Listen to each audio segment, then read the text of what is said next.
제15회 만우송창근 박사 기념 강연회에 함께해 주신 여러분 환영하며 감사를 드립니다.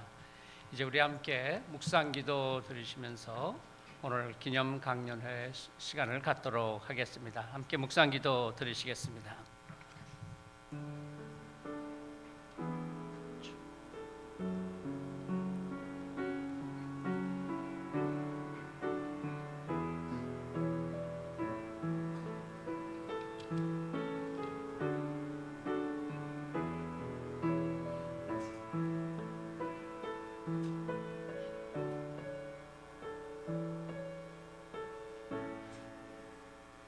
우리 중에 누구든지 자기를 위하여 사는 자가 없고 자기를 위하여 죽는 자도 없도다.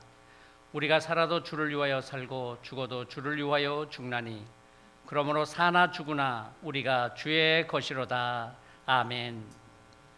다 함께 찬송 우리 송창근 목사님께서 즐겨 부르시던 379장 함께 부르시겠습니다.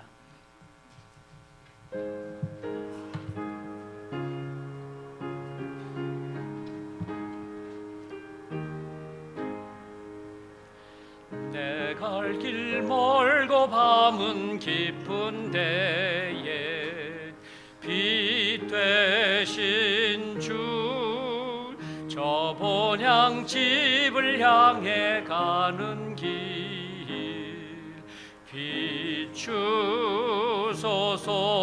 비추소서. 내 가는 길 다 알지 못하나 한 걸음씩 늘 인도하소서. 이전에 방탕하게 지낼 때에 교만하여 맘대로 고집하던 이 죄인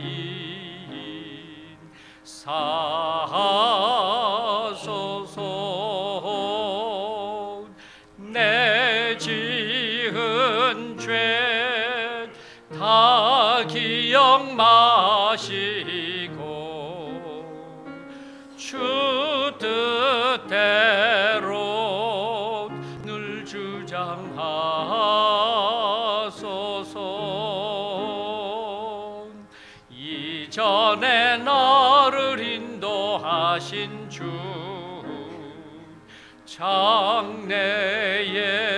장래에도 내 앞에 험산 출령 만날 때에 도우소서.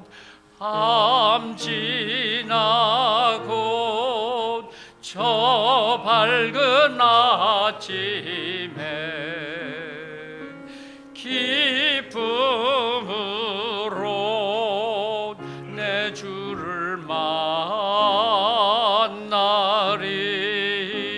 만나리.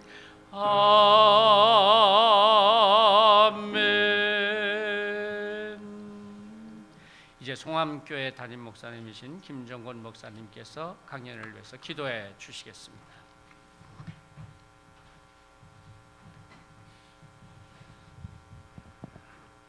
하나님 아버지, 감사합니다. 2017년도를 우리에게 선물로 주셨습니다. 올 한 해도 저물어 갑니다. 에베네셀의 하나님, 지금까지 함께 하심을 진심으로 감사드립니다. 하나님, 이 땅에 복음을 주시고 우리의 믿음의 선진과 선배들을 통하여 그 귀한 복음의 정신을 계승케 하신 하나님 감사합니다. 만우, 장공, 만수와 같은 귀한 선배 목사님들을 주시고 훌륭한 귀한 우리의 믿음의 선배들을 허락하셔서 우리를 여기까지 이르게 하신 것을 감사합니다. 그러나 하나님, 우리의 모습을 주님 앞에 말씀드리기에 너무나도 부끄럽고 힘든 시절을 보내고 있습니다. 우리의 힘으로서는 아무것도 할 수 없음을 느끼오니 주여 도와주시고 주의 영으로 우리를 새롭게 일으켜 주시옵소서. 오늘 경건과 신학연구소가 한신신학대학원과 함께 만우 송창근 박사 기념 강연에 벌써 15번째를 개최하는데, 이번에는 좀 더 지평을 넓혀서 송암 함태영 목사님의 삶과 신앙을 조명하고자 합니다. 하나님께서 함께 하시고 특별히 나라와 민족을 사랑하며 인재를 양성하기를 원하시고 그토록 원하셨던 아름다운 귀한 삶을 사셨던 송암의 삶을 통하여서 우리가 이 시대에 어떻게 나가야 될 건지 방향을 정하게 하시고 우리가 다 함께 결단하며 떨쳐 일어나 이 위기를 극복하고 아름다운 하나님의 나라를 만들어드리며 빛과 소금의 역할을 감당해 나갈 수 있는 저희들이 되게 하여 주시옵소서. 오늘 말씀을 전하실 신광철 교수님에게 은혜 주시고 예지력과 통찰력을 주시고 구사력도 허락하여 주시며 그의 혀가 학자의 혀가 되게 하시고 듣는 우리에게는 학자의 귀가 열려서 하늘의 음성 우레소리를 듣게 하시고 말씀대로 살아 하나님 이 나라와 민족을 다시금 일으키는 우리 송암 함태영 목사님의 귀한 정신을 이어가는 우리 모두 되게 하여 주시옵소서. 애쓰시는 모든 분들에게 은혜 주시고 은혜와 사랑이 충만하기를 원하옵고 우리를 사랑하시는 구주 예수 그리스도의 이름으로 기도하나이다. 아멘.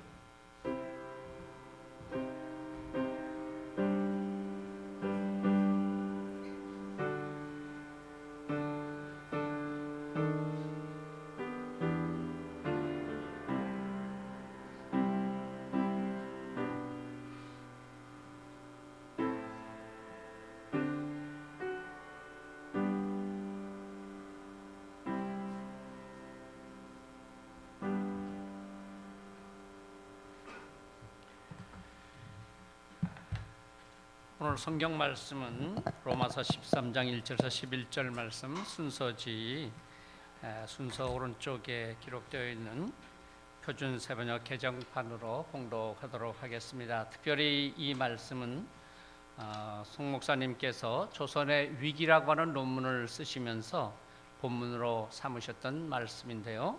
오늘 바로 우리 시대의 이 상황 속에서 깊이 생각해 볼 만한 또 우리에게 많은 것을 깨우쳐 주시는 말씀이라고 생각됩니다. 봉독하겠습니다.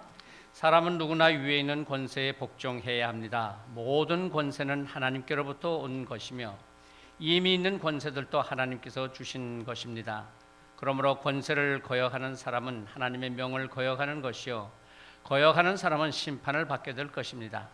치안관들은 좋은 일을 하는 사람에게는 두려울 것이 없고 나쁜 일을 하는 사람에게는 두려움이 됩니다. 권세를 행사하는 사람을 두려워하지 않으려거든 좋은 일을 하십시오.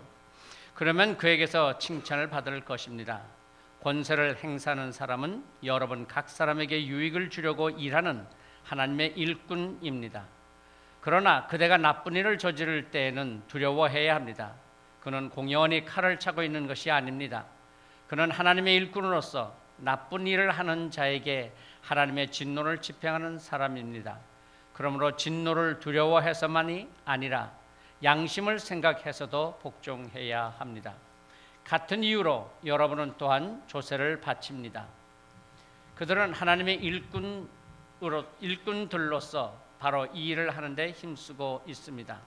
여러분은 모든 사람에게 의무를 다하십시오.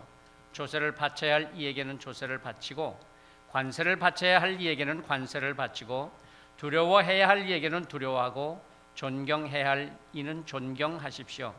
서로 사랑하는 것 외에는 아무에게도 빚을 지지 마십시오. 남을 사랑하는 사람은 율법을 다 이룬 것입니다. 간음하지 말아라, 살인하지 말아라, 도둑질하지 말아라, 탐내지 말아라 하는 계명과 그 밖에 또 다른 계명이 있을지라도 모든 계명은 내 이웃을 내 몸과 같이 사랑하여라 하는 말씀에 요약되어 있습니다. 사랑은 이웃에게 해를 입히지 않습니다. 그러므로 사랑은 율법의 완성입니다. 여러분은 지금이 어느 때인지 압니다. 잠에서 깨어나야 할 때가 벌써 되었습니다. 지금은 우리의 구원이 우리에게 처음 믿을 때보다 더 가까워졌습니다. 아멘. 오늘 강연해 주실 우리 신광철 교수님을 소장님이신 최성일 소장님께서 소개해 주시겠습니다. 여러분 반갑습니다. 우리 인사 말씀은 나중에 드리고요. 강사 소개해 드리겠습니다. 순서지의 양력들이 이렇게 돼 있는데 제가 올 봄에 이 강연 주제를 신 교수님한테 부탁드렸던 이유를 설명드리는 게 좋을 것 같습니다. 지금 종교학과 교수님으로 들어와서 지금 문화 콘텐츠학과 교수님으로 계신데 사실은 석사학위까지는 제가 알기로는 교회사로다 석사하기로 하셨던 것 같고요. 한국교회 역사연구소 역사학회 회장까지 역임을 하셨기 때문에 한국교회사에 남다른 식견을 갖고 계신 분으로 생각해서 강연을 부탁드렸습니다. 지금은 우연찮게 한 달 전에 우리 한신대학의 입학 홍보처장 일을 하시느라고 수업을 열 몇 시간씩 주 하고 학교 스태프로서 고생하시는데 이렇게 시간을 내주셔서 더없이 감사의 인사 말씀드리겠습니다. 우리 신 교수님 나오실 때 큰 환영의 박수 부탁드리겠습니다.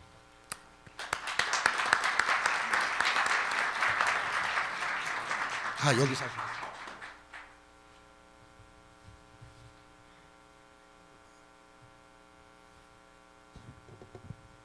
예, 방금 좀 과분하게 소개를 받은 한신대학의 신광철입니다.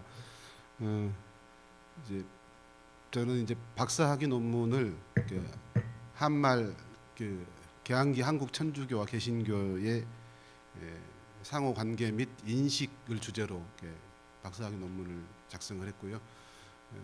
주로 이제 천주교와 개신교가 서로를 어떻게 이해하고 또 어떤 만남이 있었고 어떤 갈등을 겪었는가 하는 그런 연구를 했었습니다. 그래서 그게 이제 계기가 되어서 한국 기독교 역사 연구를 한동안 했었고요.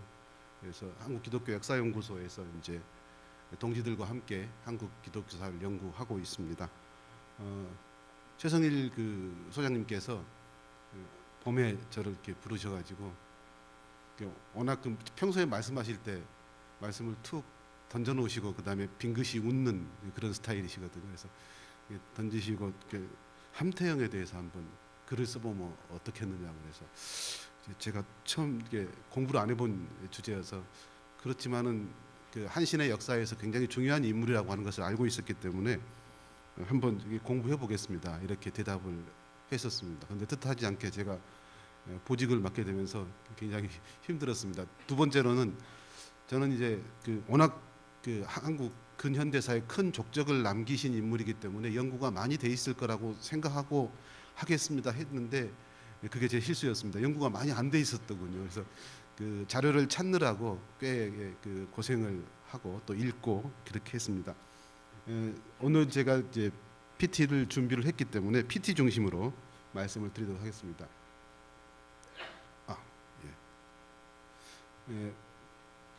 방금 이제 11시쯤 캠퍼스에 도착해가지고 신대 원장님 방에서 커피를 마시면서 이런저런 이야기를 나누는데 김정준 교수님께서 이제 한태영 목사님께서 학장을 하실 때 조교를 하셨다고 합니다. 그때 이제 학장을 하시면서 또 겸직을 하고 계셨는데 그 겸직한 직책이 무려 대한민국 제3대 부통령입니다. 그래서 부통령직을 수행하면서도 한신대학교 학장직을 놓지 않으셨던 그만큼 한신대학교에 대해서 아주 깊은 애정을 가지신 분이었습니다. 그러면 가끔 이제 조교가 결재를 받으러 가야 되는데 어디로 가야 되겠습니까? 경무대로 이제 지금으로 치면 청와대로 가야 했다고 합니다. 근데 이제 집무실에 앉아 계시는 모습이 바로 저렇게 아주 위풍당당한 그런 모습이셨습니다. 워낙 체형이 당시 대한민국 사람으로서는 좀 드물게 아주 당당한 체형을 지니신 그런 분이었습니다. 사진을 제가 이번에 강의 자료를 준비하면서 PPT를 만들면서 사진을 여기저기 막 찾아다녔는데 또 함태영 목사님 사진이 그렇게 많지 않더라고요, 인터넷상에서. 그래서 일단 어렵게 찾은 사진들입니다.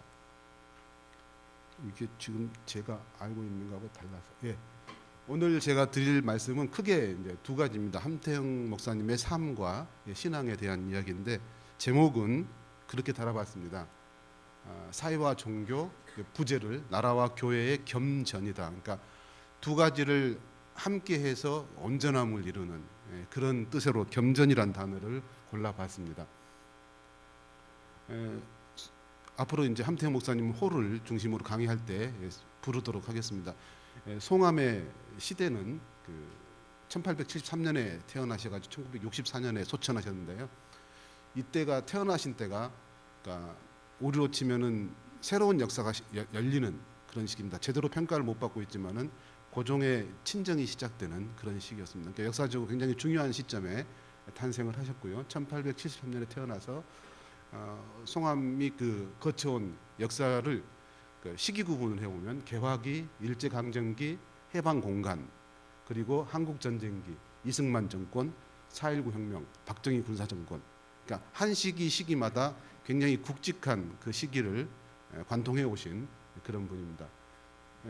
그 시기 그 격동의 근현대사를 법조인이자 독립운동가, 그리고 목사, 교회 행정가, 정치인 등 다양한 역할을 수행하면서 그 격동의 시기를 통과해 오셨습니다.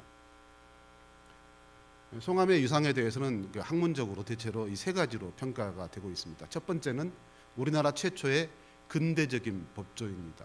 이따가 설명드리겠습니다만은 최초로 생긴 근대 법학 학교에서 일기생으로 입학해서 수석 졸업하신 그러니까 대단히 명석한 그런 두뇌를 가지신 분이었습니다. 그 학교가 지금 서울대학교 법과대학의 전신으로 기록이 되고 있습니다. 그래서 서울대 법대 동창회 명부에 제일 먼저 기록되어 있는 분이 송암 선생님이십니다. 두 번째로는 그러니까 검사로 활동하시던 중에 한 재판을 하게 되는데 그 재판이 계기가 되어서 독립운동에 투신하게 되는 그러니까 3.1운동을 주도한 독립운동가 이렇게 기록되고 있고, 세 번째로는 기호 지역을 대표하는 기독교 지도자로 기억되고 있습니다. 그래서 이제 그의 생애에 대해서 이런 평가가 있습니다. 법과 정치와 종교가 조화되어 있다. 이런 평가가 이루어지고 있습니다. 제가 이제 자료를 찾다가 세가정이라고 한 잡지에 1949년에 이분이 어떤 분인지 추적하면 나올 것 같은데 그 정도의 시간은 제가 확보하지 못해가지고 일단 필명은 여시관생으로 되어 있는 분이 쓰신 당시 세가정에 인물평들이 실리고 있었는데 송암에 대한 인물평이 실려 있었는데 그걸 한번 제가 소개해드리겠습니다. 법관에서 목사, 그에게는 유교의 여풍도 있으려니와 법관의 생활이 습성을 이루었음인지 근엄하고 강직한 풍모를 띄우고 있는 것이다. 아까 제가 서두에 보였던 그 사진이 딱 요 풍모입니다. 그리고 신학 사상적으로는 공의를 주장 엄수하는 편이면서도 사랑과 자비를 잊지 않는 선한 목자인 것이다. 그러니까 해방 공간 그 상황에서 어떤 삶을 살으셨길래 이런 평가를 내렸는가 하는 것을 우리가 유추해 볼 수 있는 그런 인물평이라고 하겠습니다. 예, 제가 처음 다루는 기관에서 송암의 그 위상에 대해서는 법, 정치 영역을 중심으로 하는 사회적 활동과 기독교를 중심으로 하는 종교적 활동에 제가 이제 이름을 붙여본 것입니다. 겸전적인 삶을 사셨다. 그리고 송암의 사회적인 활동과 종교적인 활동을 함태영의 삶과 신앙이라고 하는 주제를 통해서 천착하는 한편 그 두 줄기가 어떻게 겸전하는가 그 의미를 찾음으로써 그의 위상을 되새겨보고자 합니다. 송암의 시대 배경을 서두에 설명을 드렸습니다만 격변의 시기인 1873년에 강릉 함시 우택공의 아들로 태어나셨습니다. 여러분 기억하시겠지만은 전두환 그 정권 때 아웅산에서 순국하셨던 한병춘 비서실장이 그 아들 되시고요. 지금 아산 연구원장을 하고 있는, 연대 교수하다가 교수를 그만두고 아산 연구원장 하고 있는 함재봉 선생님이 손자가 됩니다. 그래서 그 이외에도 굉장히 그 가문에 뭐 현대사에서 중요한 역할을 하신 분들이 적지 않습니다.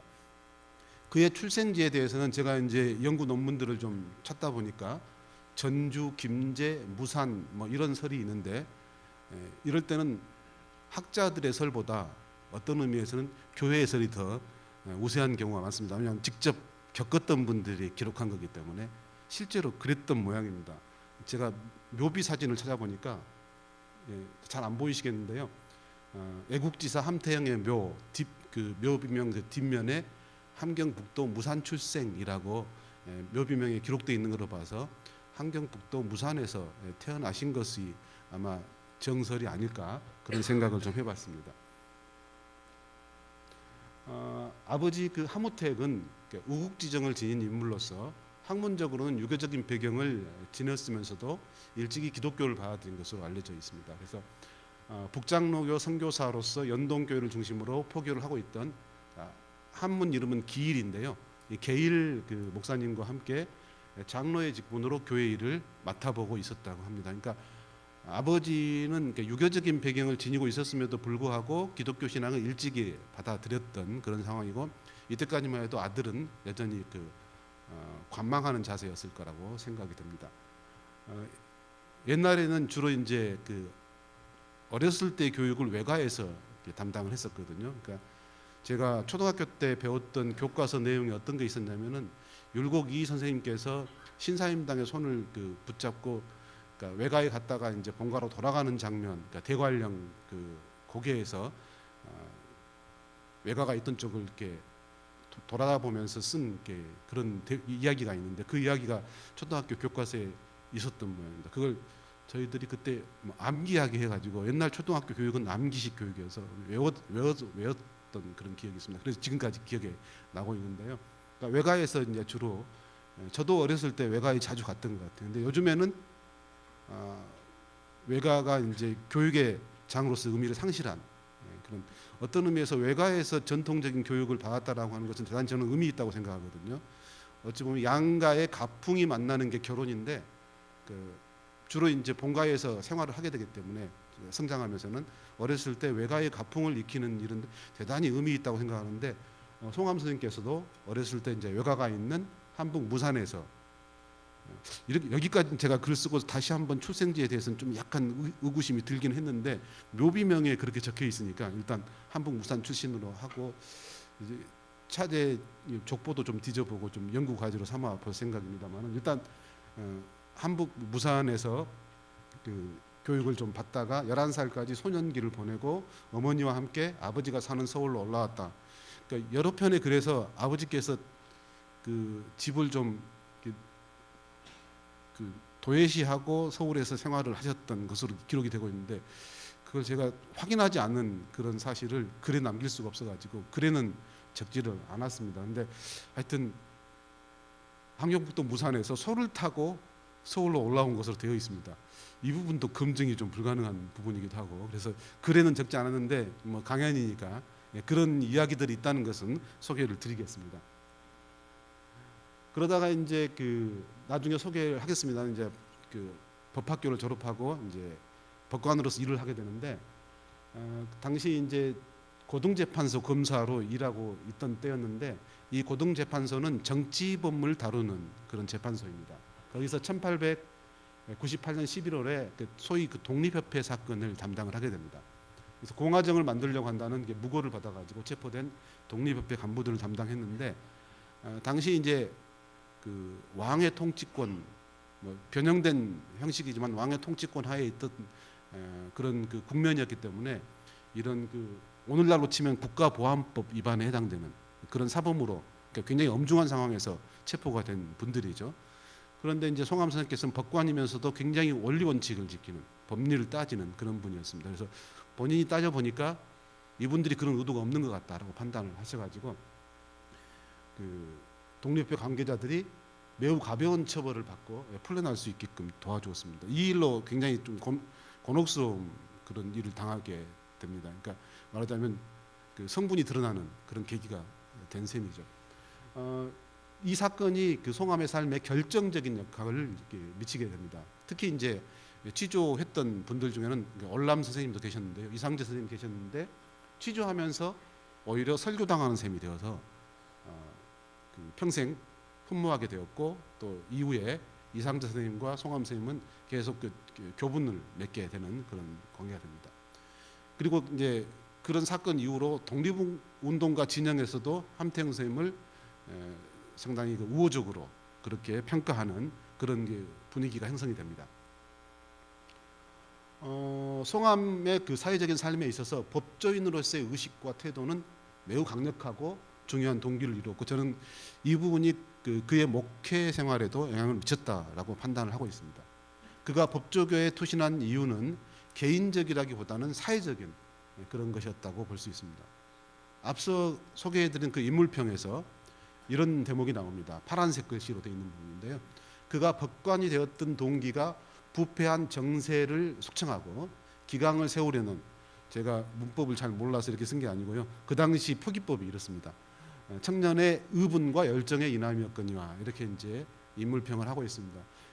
이 대목을 우리가 통해서 송암의 그 법조계 투신의 동기가 사회적이고 공공적인 성격을 띈 것이었다 하는 것을 확인할 수가 있습니다. 그래서 이제 저 위에 이제 제목을 송암의 사회적 삶을 관통하는 동기를 사회, 공공, 이런 키워드로 뽑아봤습니다. 아까 말씀드린 대로 송암이 이제 3.1 독립운동에 투신을 하게 되는데요. 그러니까 이른바 33인에는 해당되지 않는데, 또 3.1 운동을 이야기할 때 33인 외에도 48인을 언급하는 경우가 있는데, 그 48인에 해당되는 그런 분입니다. 송암의 사회적 공공적, 방금 앞에 설명드렸던 그러한 지향 의식이 분명하게 드러난 것이 3.1 독립운동의 주도였습니다.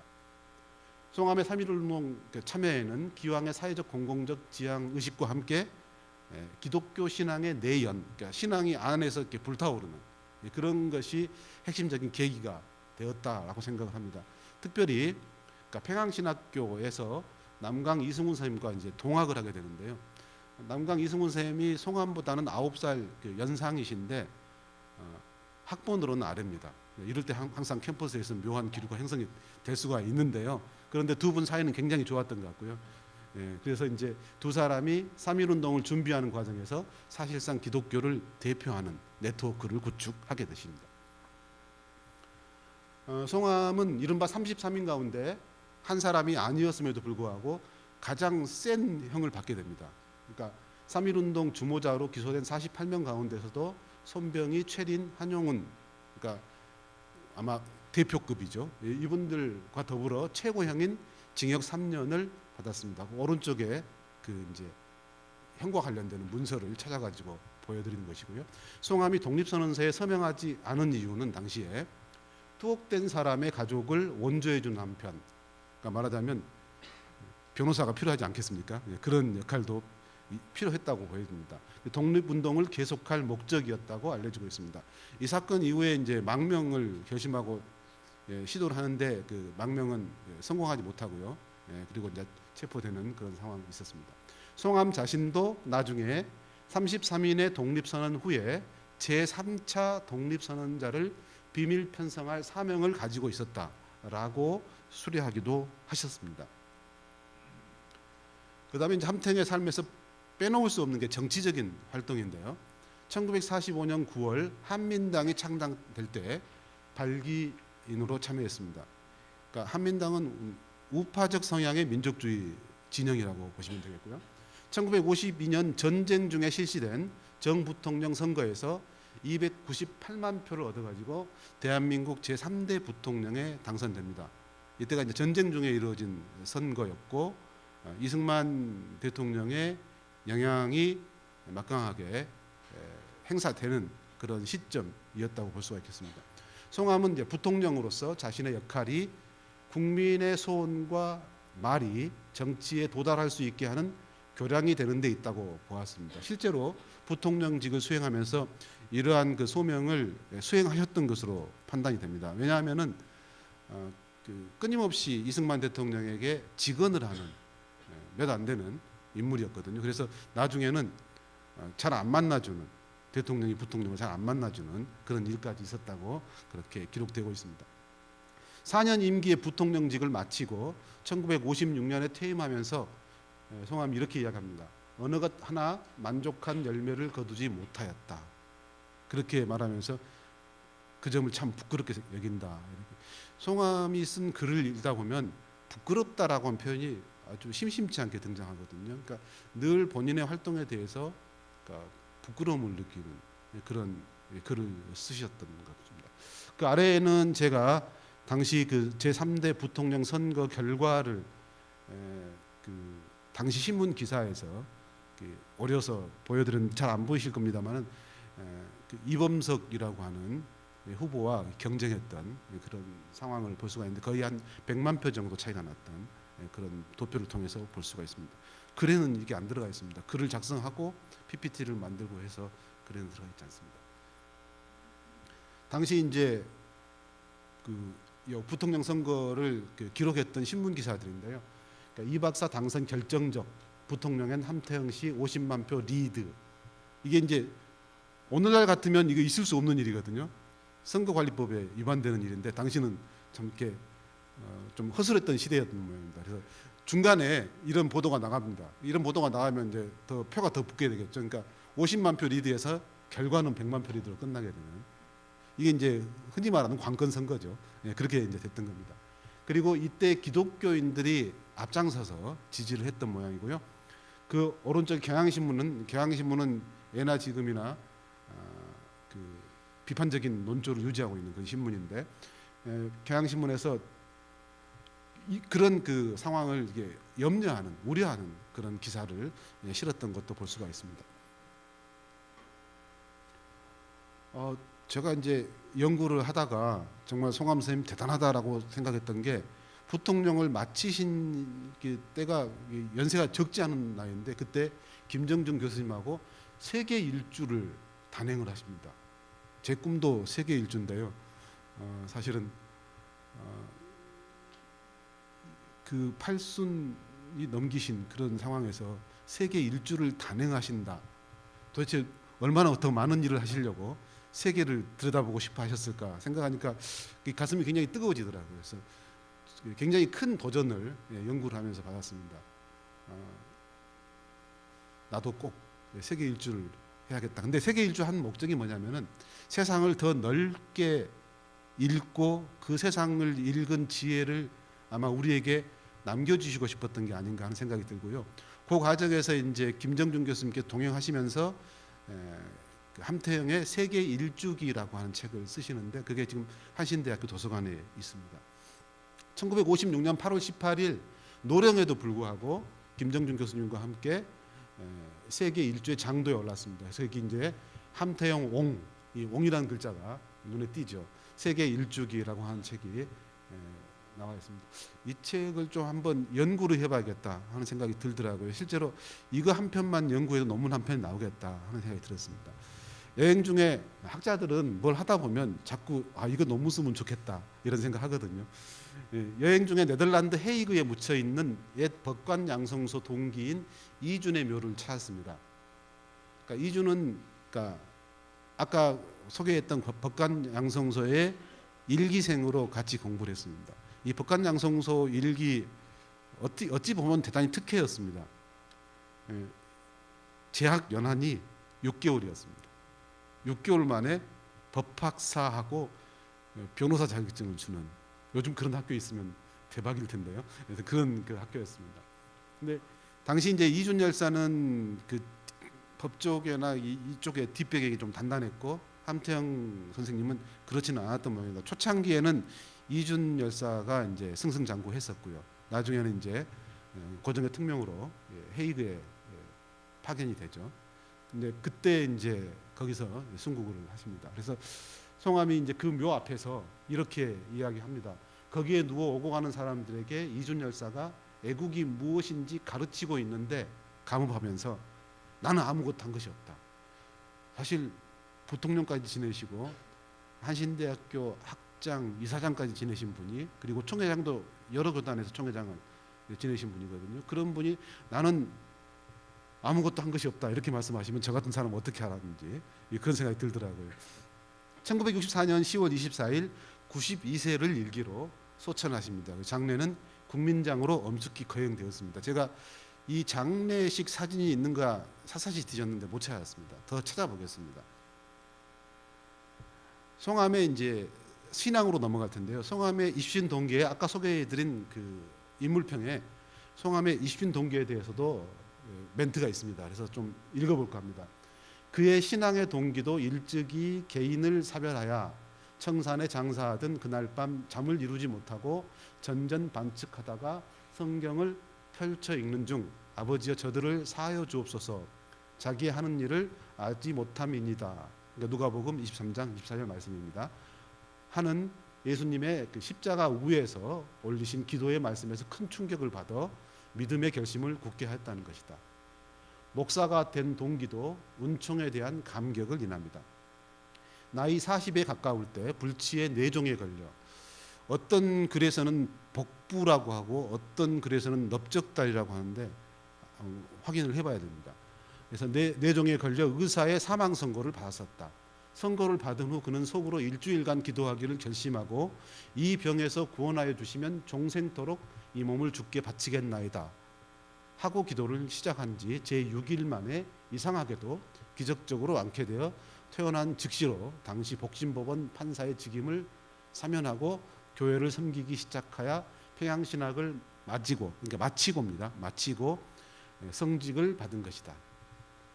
이렇게 이제 소개되고 있습니다. 그래서 굉장히 그 입신의 동기가 강렬한 신앙 체험과 동반된 것이었음을 알 수가 있고, 송암이 그 꿋꿋하게 그 기독교적인 활동을 정치인이지만 할 수 있었던 것은 이런 그 입신의 계기가 있었기 때문이 아닌가 판단해 볼 수 있겠습니다. 송암의 입신은 체험 속에서 이루어졌고 성경 읽기와 기도를 통한 아까 소개해드린 글이 나와 있죠. 확신의 단계로 갈무리 되었습니다. 그러니까 체험과 확신이 연계된 그런 입신이었고 그 확신의 과정에서 성경 읽기가 있었다는 그런 추론을 해볼 수가 있겠습니다. 종양을 치료한 일이 계기가 되어서 기독교로 개종한 것으로 보이고 실제로 초기 기독교 그 지도급 인사들 중에서 저런 체험을 하고 입신한 경우가 적지 않습니다. 그러니까 한국 개신교 같은 경우는 상당히 독특한 그 선교 과정을 겪었거든요. 선교사가 들어오기 이전부터 이미 성경이 들어와 있던 그런 상황이었고 또 처음부터 직접적인 선교 활동을 펼친 게 아니라 병원하고 학교를 지어가지고 기독교에 대한 그 평가를 공공적인 평판을 높인 뒤에 본격적인 전도를 한 그런 케이스입니다. 그래서 저기 이제 치료가 계기가 되었던 그런 사례들이 적지 않습니다. 미국 장로교 선교사 언더우드가 송암의 치료 과정을 도왔고요. 언더우드는 게일과 친구 사이기도 했습니다. 그래서 게일이 담임 목사로 있던 서울 연동교회에서 신앙생활을 하였습니다. 당시 연동교회는 그의 부친 하무택이 다니고 있었을 뿐만 아니라 소위 구한말 옥중 개종이라고 하는 현상이 있었는데 옥에 갇혔다가 그 안에서 기독교를 믿게 된 사람들이 적지 않았습니다. 그 옥중 개종 신자들이 많이 다녔던 그런 교회이기도 합니다.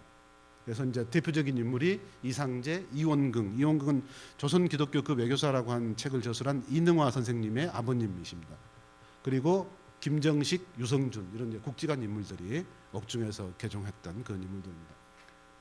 이분들은 대체로 이렇게 유교적인 배경을 지닌 선비들이었다고 할 수가 있겠고요. 여기 제가 이제 확신이 서지 않아서 글에는 넣지 않았지만 어떤 일이 있었냐면은 연동교회가 이제 묘동교회하고 이렇게 분리될 때 아버지는 그 예컨대 평민 천빈 출신들이 장로로 그 장립되는 것에 대해서 반대해서 교회를 나가십니다. 그런데 아들인 송암쌤은 이것이 기독교적인 것이다, 가르침이다라고 해서 교회에 남게 됩니다. 그래서 아버지와 아들이 뜻을 달리했을 때 어떤 일이 있었을까? 이런 건 소설감이나 콘텐츠감으로 굉장히 저는 이제 콘텐츠학을 하게 되면서 이게 좋은 이야기거리가 되겠다 이런 생각하게 되는데 송암쌤도 이야기거리가 굉장히 많은 분인데 송암쌤의 생애를 가지고 콘텐츠가 만들어진 게 아직까지는 없습니다. 1909년 1월에 연동교회 집사로 피택되고요. 아까 이분은 또 이렇게 혜택을 많이 입으신 분입니다. 법관도 그랬죠. 근데 교회에서도 집사로 피택된 지 1년 만에 장로님이 되십니다. 요즘에 있을 수 없는 일이죠. 예. 그때는 워낙 시대가 위중했기 때문에 한 명의 지도자라도 더 필요했던 그런 상황이 한국 교회였습니다. 목회와 신학 부분은 시간 괜찮아요? 예. 1918년 4월부터 6월 사이에 남대문 교회에 부임하는데 신학생이었습니다. 근데 큰 교회였는데 신학생인 송암이 남대문 교회 그러니까 담임 교역자로, 그러니까 목회자는 아니겠죠. 교역자로 부임을 하게 되고요. 근데 이제 남대문 교회는 소위 그 서상륜 조사나 최용화 조사처럼 평신도 지도자의 흐름이 잡혀 있던 그런 교회였습니다. 그 세 번째 흐름을 이었고요. 1922년에 평양신학교 졸업과 함께 경축로에서 목사 안수를 받으십니다. 같은 해에 청주 읍교회 이임 목사로 부임하시고요. 근데 제가 이제 글을 쓰다가 문득 송암이 목사님이 되실 때 나이가 50이라고 하는 사실이 아주 강하게 확 들어왔습니다. 그러니까 굉장히 늦깎이로 목회자가 되신, 그래서 지금 늦게 신학 공부하시는 분들 계시다면 송암을 거울 삼아서 열심히 공부하시는 것도 좋을 것 같습니다. 그리고 이제 1929년에 연동교회 담임 목사로 부임하셔가지고 41년에 제2대 원로 목사가 되실 때까지 12년 동안 심호하십니다. 그리고 끝나고 나서는 조용한 시골 교회로 가셔서 조용히 계셨다고 합니다. 그리고 해방을 맞이하시게 됩니다. 교회사학자 영규원 교수는 송암의 교육적인 특징에 대해서 한국 교회 목회자들이 주력하는 목양과 목회를 넘어서서 목민을 지향한 에큐메니칼 선교 활동에서 찾은 바 있습니다. 목민이란 말이 저는 중요하다고 생각해서 소개를 하고 있는데요. 그러니까 그 정치인으로서의 어떤 그 사회 의식이 목회 현장에도 반영된 그런 흐름을 읽어낼 수가 있겠습니다. 기독교와 관련된 송암의 활동은 목회자, 교회 행정가 활동으로 요약할 수가 있습니다. 송암과 한신대학교 인연은 대단히 소중한데요. 1943년 6월에 조선신학원 원장을 맡으셨고 52년에 한국신학대학 제5대 학장으로 취임하십니다. 그리고 그 이후에 부통령직과 그리고 심계원장, 소개 안 왔지만 감사원장도 하셨거든요. 감사원장직도 겸직을 하시는 그런 시기가 있었습니다. 1958년에 한국신학대학장 이사장으로 활동하시면서 한신대학교에 초석을 닦으셨습니다. 심계원장과 부통령으로 재직하는 동안에도 한신대학교의 책임을 놓지 않을 정도로, 그러니까 대단히 관심과 귀찮은 일이었을 텐데요. 정치 부통령이 신경 써야 될 게 얼마나 많았겠습니다. 그런데 그 신경 써야 될 시간의 한쪽은 한신대학을 위해서 남겨두셨다는 것, 한신대와 기장을 정말 사랑하신 분이었다 하는 생각을 연구를 하면서 하게 되었습니다. 여기에 지금 그 가운데 정말 풍채 좋으신 분이 이제 송암 선생님이시고, 저게 이제 머릿돌입니다. 예. 버린 돌이 이렇게 모퉁이 돌이 되는 그 구절이 여기에 적혀 있습니다. 저기 장공 선생님도 계십니다. 예, 저기 왼쪽에 두 번째 비교적 젊은 선생님도. 그리고 이제 기독교 조직을 재건하는데, 그러니까 교회 행정가로서 혁혁하게 성과를 보이셨습니다. 송암은 해방 전국에서 기독교 조직을 재건 재편하는 일에 깊이 관여하기도 했습니다.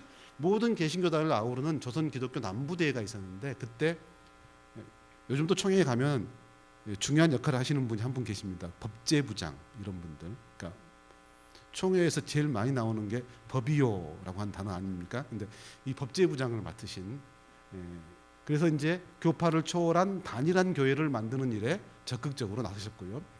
남부대회는 당시 임시정부 요인들이 황국한 직후에 독립촉성 기독교 중앙협의회라고 한 조직을 발족을 시켰는데, 송암 선생님께서 협의회장을 맡으셨고요. 이 조직이 나중에 다른 종교계까지 확산이 됩니다. 그래서 천주교, 불교, 천도교, 대종교 등 다른 종교단체와 함께 조선 독립촉성 종교단체 연합대회를 만들어서 신속한 독립을 요구하고 신탁 통치를 반대하기도 했습니다. 교회사학자 류대영 선생님은 저희 이게 한국기독교역사연구소의 선배신데요. 류대영 선생님께서 이 해방 직후 기독교계의 조직 재건에 대해서 종교의 차원을 넘어서 중요한 정치적 의미를 지니는 사건으로 평가하시기도 하셨습니다. 송암 선생님의 그 족적은 송암교회도 오늘날 여전히 살아 숨쉬고 있습니다. 오늘날 송암의 삶과 사상 그리고 신앙이 남긴 영향은 송암교회를 통해서도 지속되고 있습니다. 송암교회는 송암 함태영 목사님의 기념관에서부터 교회가 발전해 나온 역사를 지니고 있기도 하고요. 송암교회는 송암의 신앙과 사상을 계승해 왔고 또 계속 이어갈 것으로 믿고 있습니다. 함태영 목사님의 아호 송암이 뜻하는 그 바처럼, 그러니까 늘 푸른 소나무 호가 그렇습니다.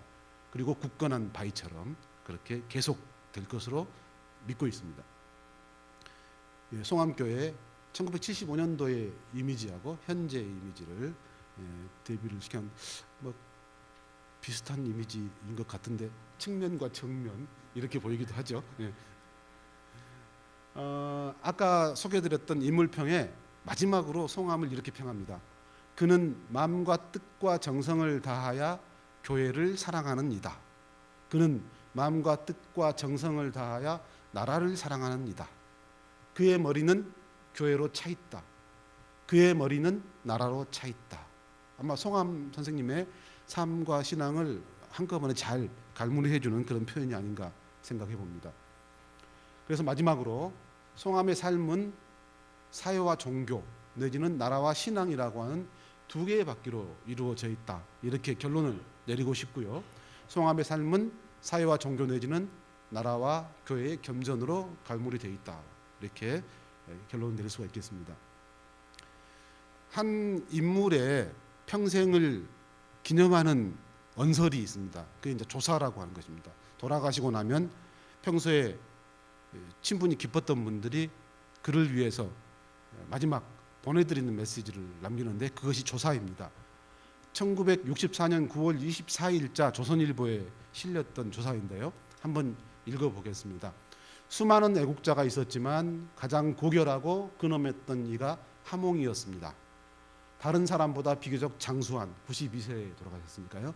하몽은 그 생의 태반을 항일투쟁으로 보냈습니다. 굉장히 긴 글입니다. 제가 필요한 부분만 따왔습니다. 하몽은 독립투쟁을 하면서도 항상 겸양의 미덕을 발휘했습니다. 하몽은 또한 소신을 굽힐 줄 모르는 의지의 인물이었습니다. 하몽은 또한 우리나라 법조계에서도 최고 원로요 성직자로서 교리 선포와 민중 계몽에도 반생 이상을 헌신하셨습니다. 구순을 넘긴 불편한 몸으로 신학대학을 손수 창설하여 이건 좀 오류가 있는 거죠. 후배 육성에 이바지도 했습니다. 하몽은 항상 나라에 돌아가는 꼴을 걱정했습니다. 후배들은 그분을 만나고 나면 무엇인가 머리에 하나를 얻어가지고 나왔습니다. 아마 이게 마지막일 것입니다. 참고 자료 제가 논문에도 적혀 있는 참고 자료 적어뒀고요. 감사합니다. 이렇게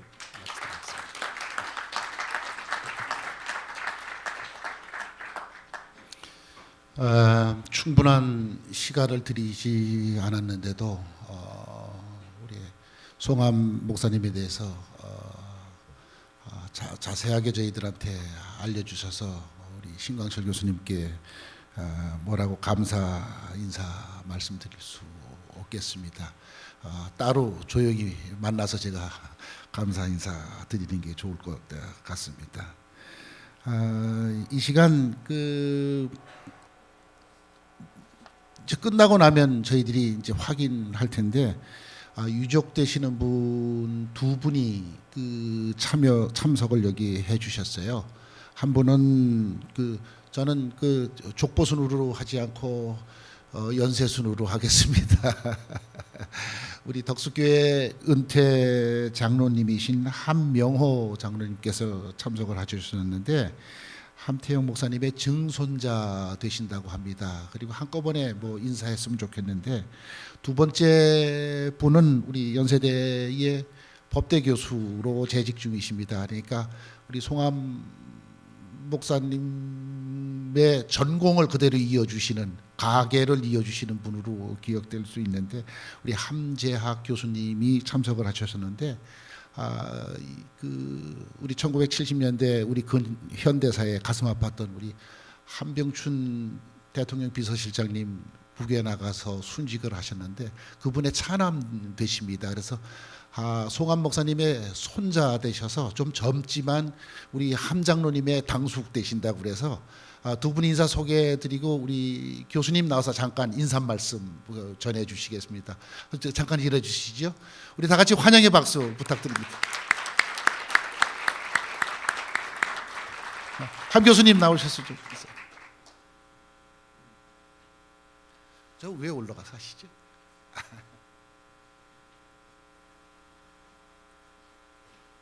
예, 지금 방금 소개받은 연수대학교 법과대학에 있는 함재학입니다. 제가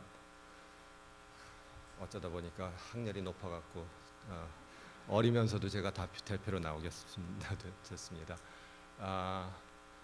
아무튼 이렇게 뜻깊은 그 자리를 마련해 주셔서 일단 그 경공관 신학연구소 여러분께 감사드리고요.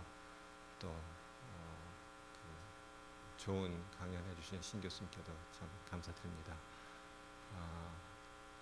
제가 뭐 자라면서 항상 저희 조부님께서 이 한신대학교에 대한 애정이 남다르셨다는 말씀은 여러 번 들어왔습니다만 그럼에도 불구하고 제가 고백할 게 있는데 오늘 처음으로서 제가 한신대학교에 왔습니다. 그래서 참 부끄럽습니다. 아무튼 이렇게 저희 조부님에 대해서 지금 신 교수님도 말씀하셨지만은 참 너무나 콘텐츠가 없습니다. 그래서 마침 문화 콘텐츠를 전공하시는 교수님이 이렇게 연구를 해주신다는 데 대해서 참 너무나도 반갑게 생각하고요.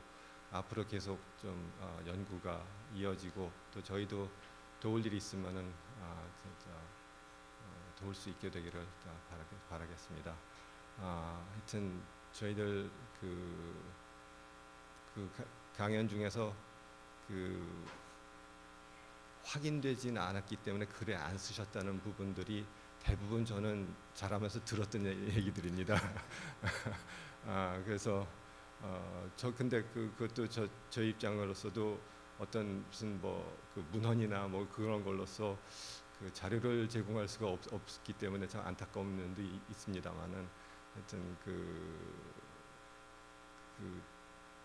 아까 영화나 소설 말씀하셨는데 저도 개인적으로 항상 했던 생각이 참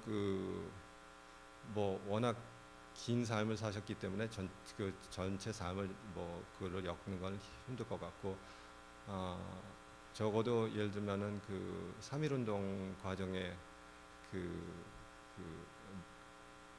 그거를 조직하시고 이제 이랬던 부분을 한편의 소설이나 영화로 엮으면은 참 재미있는 거가 나오겠다라는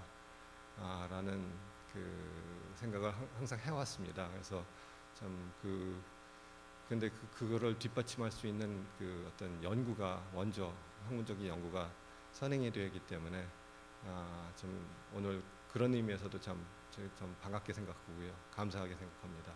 하여튼 이런 좋은 시간 마련해 주셔서 다시 한번 감사드립니다.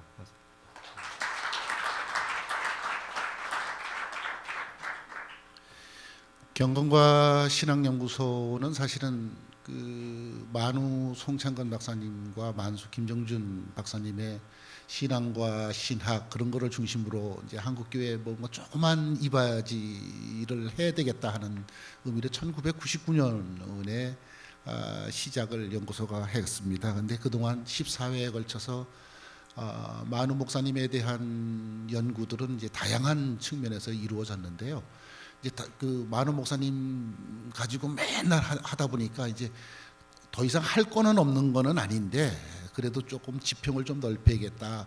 그래서 첫 번째로 잡은 게 사실은 송한 목사님입니다. 근데 우리 만우 목사님하고 송한 목사님의 특별한 관계는 남대문 교회 조사로 계실 때 송한 목사님이 거기 남대문 교회 출석하는 기독 청년이었고요. 그리고 3.1운동 끝나고 나서 남대문 교회 사임하실 수밖에 없던 상황에서 그 자리를 이어받는 게 이제 만우 목사님이셨어요. 그리고 1952년 한신대 학장 이렇게 소개됐는데 만우 목사님이 한신대 학장으로 계시다가 납북되시고 난 다음에 그 자리를 이번에 거꾸로 이어받는 게 이제 송암 목사님이죠. 그러니까 저희 경건과 신앙연구소로서는 함태영 목사님에 대한 연구는 조금 더 지속적으로 좀 해야 되겠다 하는 그런 생각을 가지면서 첫 번째 시작을 이런 식으로 했습니다. 조금 가족들로서는 글쎄 너무 단편적인 게 아닌가 그렇게 생각할 수도 있는데 이제 우리 콘텐츠를 채워나가는 그런 일들이 있었으면 좋겠다 하는 그런 생각이고요.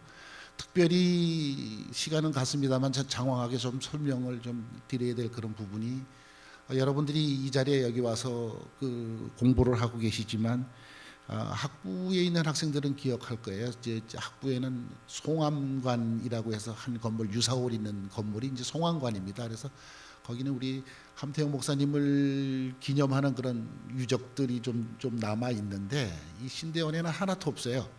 하나도 없는 게 아니라 사실은 있었습니다. 옛날부터 저 송암교회부터 이게 전부 다 우리 학교 부지였으니까 우리 학교 끝자락에 송암교회가 있었던 거죠.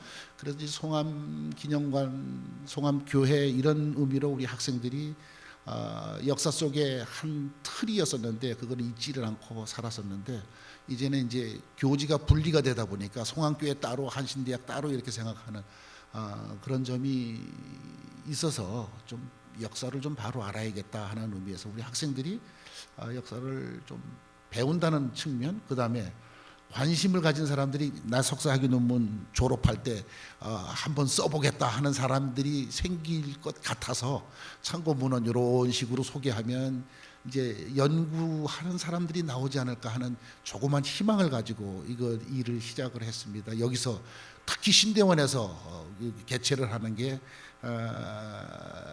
그런 의도가 있었는데 특별히 이 학교 부지는 학장으로 계시면서 부통령으로 계실 때 직접 헬리콥터 타고 다니시면서 송암 목사님이 지정해 주신 터가 바로 이 터입니다. 그러니까 우리 한신대 역사 속에서 저 머릿돌 정초석도 이제 그런 의미에서 여러분들이 한번 역사를 한번 되돌아봐야 될 그런 부분이 아닐까 생각을 합니다. 아울러서 우리 감사하면서 사죄 말씀 드려야 될 게 우리 교육지도 실장님 사실은 이게 채플 시간이거든요. 채플 시간인데 제가 요번 설교는 제가 하겠습니다. 그리고 맡아놓고는 기념 강연회로 바꿨습니다. 그래서 예배를 생각하고 들어오신 분들한테는 죄송하다는 말씀 먼저 드리겠습니다. 그리고 이제 광고 말씀 이어서 좀 드려야 될 텐데요. 오늘 순서 맡으신 분들 고맙고요. 특별히 참석해 주신 송암교회의 당회원들께도 특별한 감사 인사 말씀드립니다. 송암교회는 우리 때는 학생 때는 늘 이 연결시켰는데 요즘은 연결 못 시키는데 송암교회가 세 군데 있죠, 우리 기장에. 예, 의정부 송암 그러면 다른 교회로 생각하는데 우리 신학과 옛날 교수님들이 송암의 이름이 이어져야 된다 하는 그런 생각 가지고 1970년대 의정부에 교수님들이 주도해서 세우는 교회가 사실은 송암교회하고 같이 이제 노력을 했지만 의정부 송암이고 충청도에 있는 건 송암교회가 따로 한 겁니까? 거긴 전혀 다른데 송암입니까? 어쨌든 송암 이름이 세 군데서 이어지는데 여러분들 중에 누군가 송암 이름을 이어갔으면 하는 그런 바람을 갖고 싶습니다. 한 가지 사죄 말씀드릴 게 두 번째인데요. 오늘 사실은 초청장에는 만우 송창건 목사 기념비 제막을 안내를 드렸었는데 오늘 행사가 여의치 않게 됐습니다. 그래서 사과 말씀드리겠습니다. 그래서 혹시라도 그 행사를 위해서 참석하신 분들이 있다 그러면 미리 공지하지 못한 불찰이 이제 저 소장하게 있습니다. 근데 제막식 소식을 듣고 연 총장께서 이거는 축제로 교단 축제로 해야 되겠다, 학교가 주관해서 해야겠다 하는 의지가 너무 강력하신 것 같아서 저는 경건과 신앙연구소 재정도 별로 없는데 따로 하시겠다니까 고맙습니다. 그러고 사실은 허락했는데 사회에서 이런 거 보면 갑질이라고 그러죠. 광고는 나가는데 못하게 됐습니다. 이게 망신은 제가 당하고 있습니다만 어쨌든 좋은 일이 좀 계속 이어졌으면 하는 그런 바람을 갖고 있습니다. 오늘 그 경건관 신앙연구소가 그동안 여러 책들을 이제 뒤에 책고 목록에 있습니다만 출판을 했는데 요즘 책을 안 보는 그런 시대가 됐어요. 그런데 버리기는 좀 아깝고 복사비에도 해당하지 않는 뭐 1,000원, 2,000원 조금 좋은 책들은 뭐 비싸게 써놓은 것들을 전시해 놨으니까 한번 보시고 구입하시면 신앙 전도지로다가 선물하는 것보다는 이런 책 가지고 설교지 가지고 선물을 해도 좋지 않겠나 그래서 저렴한 가격에 이제 전시해 놓은 게 있습니다. 특별히 하나 소개해야 될 것은 지난주 출판된 우리 김창주 교수님 책이 그거는 비싸게 붙여놨어요.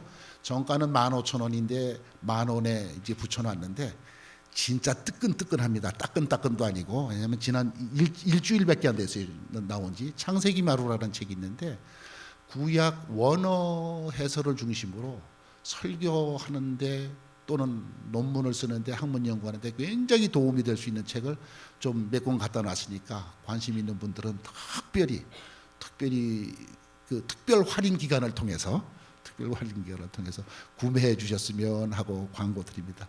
마지막 광고는 우리 특별히 송암교회 당회장 김정은 목사님과 당회원들께 특별히 감사드리겠습니다. 오늘 공동 식사를 송암교회가 기꺼이 내주셨기 때문에 우리 학생들 여러분들이 육적으로도 건강한 기회가 될 것 같습니다. 우리 식당 가서는 우리 감사 인사 드릴 수 없으니까 우리 송암교회 목사님과 장로님들에게 감사 인사 박수 부탁드립니다.